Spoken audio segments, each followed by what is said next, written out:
بہت سے ہمارے سینئرز ہیں ایسے جو بڑا کنفرمیشن کے ساتھ یہ دعویٰ کر رہے ہیں کہ ایسا ہونے جا رہا ہے اور کوئی بہت بڑی خبر آنے والی ہے. دوسری طرف اتحادی ہیں وہ بالکل لا علم ہیں اور یہ تو پاسبل نہیں ہے کہ شہباز شریف صاحب اپنے اتحادیوں کے بغیر اس نوعیت کا کوئی فیصلہ کر سکیں. آپ کیسے دیکھ رہے ہیں سولنگی صاحب یہ اگر قیاس آرائی کی حد تک کی جو خبریں ہیں؟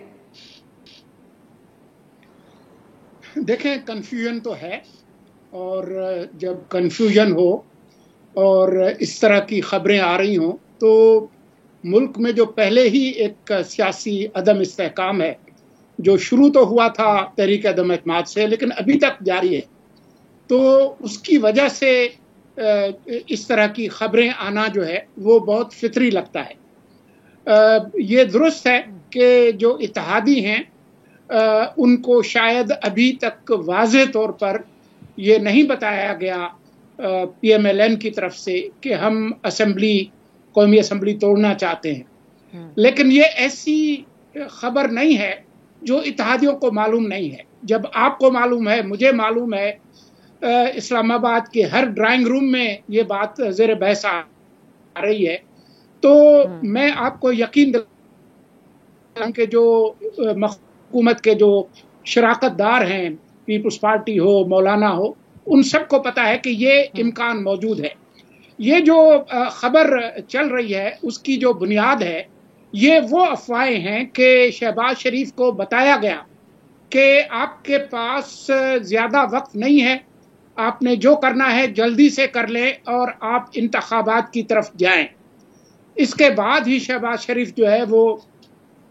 اپنی کابینہ کے اہم اراکین کو لے کر لندن گئے کہ اب کیا کرنا ہے، اور ان کو جو بتایا گیا نواز شریف اور دوسری جو اہم لوگ ہیں ان کی طرف سے کہ اگر ہم نے یہ مشکل معاشی فیصلے کرنے ہیں جن میں آئی ایم ایف کے مذاکرات بھی شامل ہیں اور اہم مشکل معاشی فیصلے بھی ہیں، تو اس کے نتیجے میں جو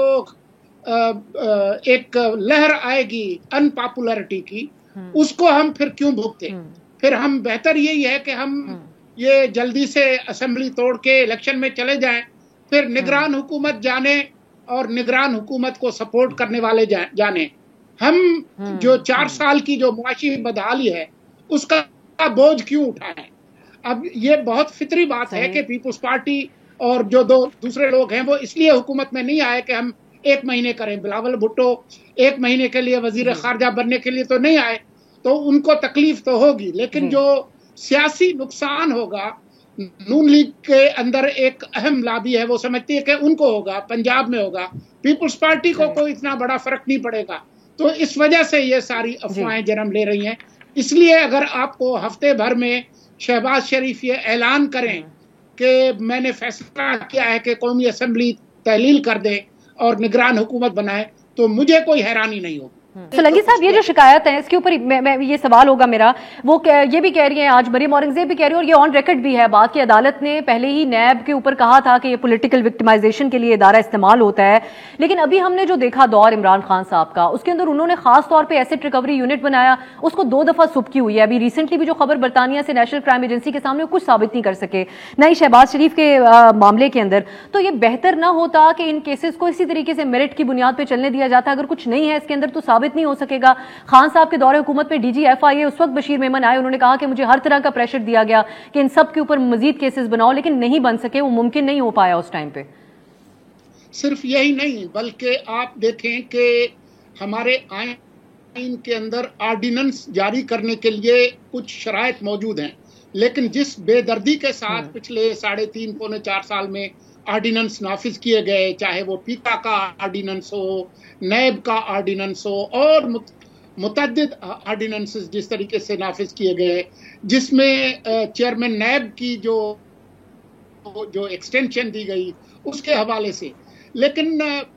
3.5 پونے 4 سال میں ہم نے کوئی بہت زیادہ از خود نوٹس جو ہے وہ نہیں دیکھ رہے. اسی وجہ سے اس حکومت کی جس کو آئے ہوئے 5 ہفتے ہوئے ہیں، ان کی جو نروس ہونا ہے اور ان کی جو شکایت ہے وہ سامنے آتی ہے، کیونکہ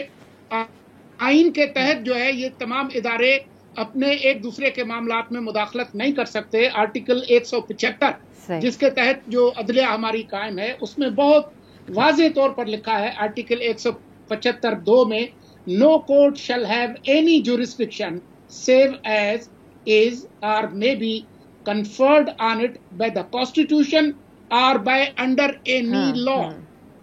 تو یہ چیزیں بہت آپ کو سلمان اکرم راجہ زیادہ وضاحت سے کریں گے. عدلیہ کی سیاست میں مداخلت، حکومت کی عدلیہ کے اندر مداخلت، انتظامیہ کے مختلف حلقوں کی، یہ پاکستان کی ایک بہت المناک تاریخ ہے.